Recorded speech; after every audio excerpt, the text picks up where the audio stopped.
What's going on, Soul Nation, and welcome to another Black Myth Wukong video. My name is Brian if you happen to be new to the channel, and in today's guide we're going to be walking through all of the boss fights in chapter 1, giving you guys the mechanics and the breakdowns of each of these fights to hopefully help you get in the clear. Now we're going to start with, and I'm going to butcher the name, Lingxuzi here. It's the Italian in me, I can't help it. We're going to start with this fight because we've already covered 2 of the bosses in chapter 1 in my previous video. So if you're looking for those boss fights, be sure to check the link in the description or the card here on YouTube to jump into it. You can always check out my player's guide section here on the channel page for more guides, tips, tricks, videos, and walkthroughs. And if you guys enjoy Black Myth Wukong, Souls-like ARPGs, and the like, be sure to hit that like button. Maybe consider subscribing to the channel and check out the other content here as well. But without further ado, feel free to use the chapter markers to jump to any specific boss that you're having struggle with, and let's get rolling. So let's start with this fight. This is going to kick off pretty quickly, so you're going to want to be on the dodge right out the gate because he's going to do lots of acrobatics, so just be on the guard for him. Feel free to use your immobilize skill. This is a really good way to put out some damage on him and get him on his heels.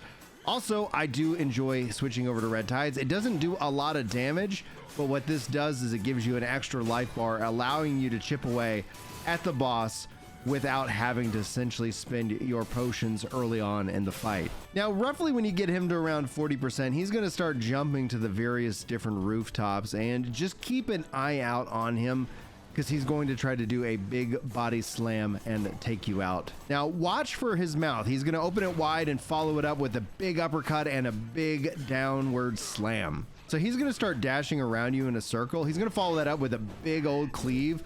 So be on the lookout for when he's doing that. Now, a little over halfway through the fight, he's going to lick his paws, jump up back onto the roofs, and look for the opportunity to slam you down. You can easily dodge that. Just pay attention. It happens really quick, but with the right movement, you're going to be able to knock him on his heels. Use your cooldowns as they become available and put out the damage to defeat the Lingxuzi Guai King. All right, now let's enter in Guangmou. This is going to be a pretty challenging fight. This guy gave me a lot of difficulty.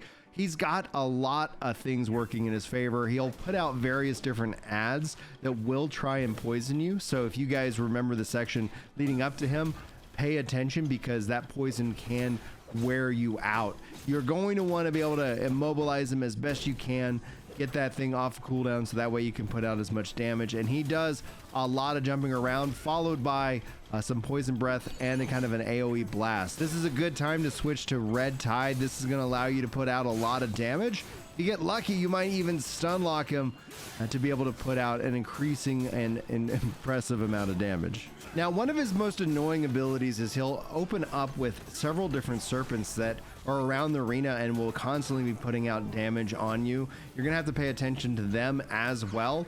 Now, he has his blast ability, so just pay attention to it. This will hurt you pretty badly, and he also has that blast from the air. And if you get hit by his poison, it can be incredibly nasty, as you've seen as you were making your way to this boss. Just keep putting out the damage on him and you will get the clear. All right, let's take on the Whiteclad Noble. The Whiteclad Noble fights in the water with a spear, and you'll notice that his life goes down pretty quickly, which is a telltale sign that there might be something in store for you in just a minute. And that's right, there is a phase 2 to this fight. His telegraphs are, I think, pretty easily to read. He's got various different spins that he uses with his spear, and obviously taking advantage of that water. So just do your best to dodge his attacks and put out the damage whenever possible. Knocking out his first life bar will kick off to a cutscene which will highlight his true nature. So now the Whiteclad Noble is in his snake form, again with his spear, with several of the same abilities that he had before. He'll wind up and throw his spear and call it back to him, so just be out of that range. And again, watch as he does his circle with the spear, as this is going to be a big AoE. Now, he'll also do some spins with his spear and basically just teleport to you across the level. It happens pretty quick. You're just going to need to be ready to dodge that skill. Now his telegraphs I think are pretty straightforward, so this shouldn't be too challenging of a fight, but hopefully you got something good from this. Now let's go on to the next boss. Now Elder Jinchi is one of the fights that I really did struggle with. He has a lot of the similar abilities as the Wandering Right. So if you've already fought and beaten that boss, there's a lot that you can just gather from here, and you can also use that ability against him. Be sure to be keeping your immobilize off of its cooldown so that way you can continue to damage the enemies. Now, one of the things you'll see is he's got a lot of different enemies that are all just kind of around him. If he kills them, they're going to heal him. If you kill them, they're going to heal you, so pay attention to that. Halfway through the fight, he's going to become invincible and float in the center, and all of a sudden, all of his little minions will start making their way to him to sacrifice themselves to him, and thus healing him. So you're going to want to take these out as quickly as possible, and the nice thing is that it will heal you for doing so. But if you let him get healed up too much, you're going to be in this fight for a very, very long time. Just like with the Wandering Right, he has that swipe and that chi blast that you want to make sure that you get out of the way of. Then he's going to have all of his little enemies rush and try to explode. Be sure to take them out before they damage you and heal him. He also has a massive foot slam, and he likes to follow that up with several different swipes. This is a good enough opportunity to switch to your fire red tide. That way you can have that additional life. He does that smash on the ground, which has a pulsating AoE effect. So you want to make sure that you get out of that as quickly as possible. If you're running low on potions, be sure to use the enemies to heal yourself and continue to put out damage, and you will defeat Elder Jinchi. Another fight that gave me a lot of grief was the Black Wind King.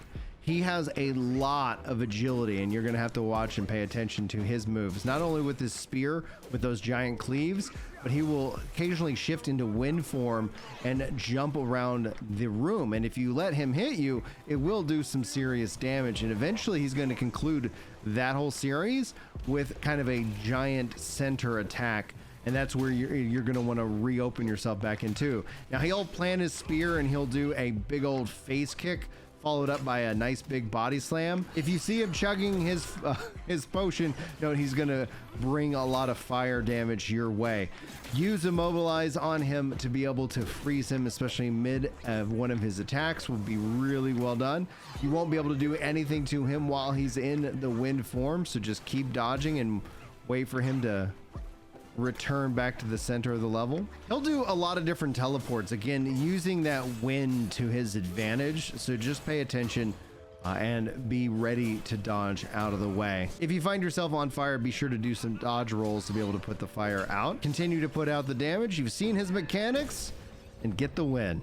Now let's move on to our next boss. Chapter 1 concludes with perhaps one of my favorite boss fights in a video game, with Black Bear Guai. Now the Black Bear has the Black Wind powers, so what you just saw before is going to come into play heavily here.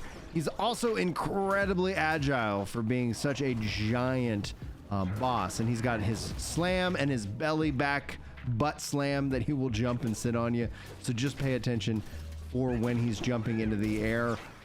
You're going to see him do various different cleaves, followed by some foot smashes, and again, some backhanded paw stuff. So you're going to have to get your dodge button ready to rock and roll. Now he'll do the people's elbow, which I found to be incredibly enjoyable to see them bring it in. And the nice thing is that with this, you now have a new ability. Beyond your red tides, you have the ability to use the wind to your favor and teleport and follow it up with a devastating attack. Now at some point in the fight, he's going to run further back, and he is going to then bring out some big slams. So when he is not necessarily next to you, that doesn't mean you're safe, so just be ready for him to close that gap. He also has more tricks hidden up his sleeve, and roughly when you start to get him around 40 to 45% life, he's going to show it to you by slamming down on the ground and unleashing a hellfire on the level itself, shifting into wind form. So just pay attention to where you're standing. And this wind form now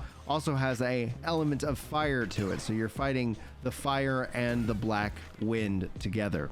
And when it's all said and done, he will take back on his bear form with a fire smash, and now his paws are also lit on fire. Make sure you put your cooldowns to use to be able to put out the damage that you need.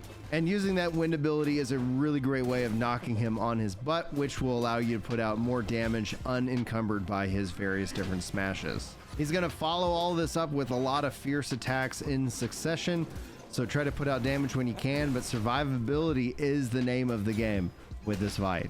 As you get him down low on his life, he will again slam the ground, turning things into fire and shifting to his black wind and fire form.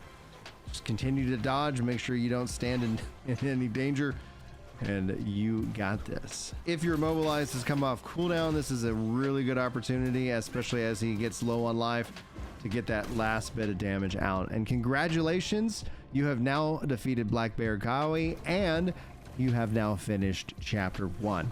Thank you everybody who went through this video. I really appreciate it. Hopefully you got something good out of it. I really enjoyed making this. As just a thought for feedback, I would love to hear from you guys, is namely, what do you think about me combining these boss fights into one guide for chapter 1?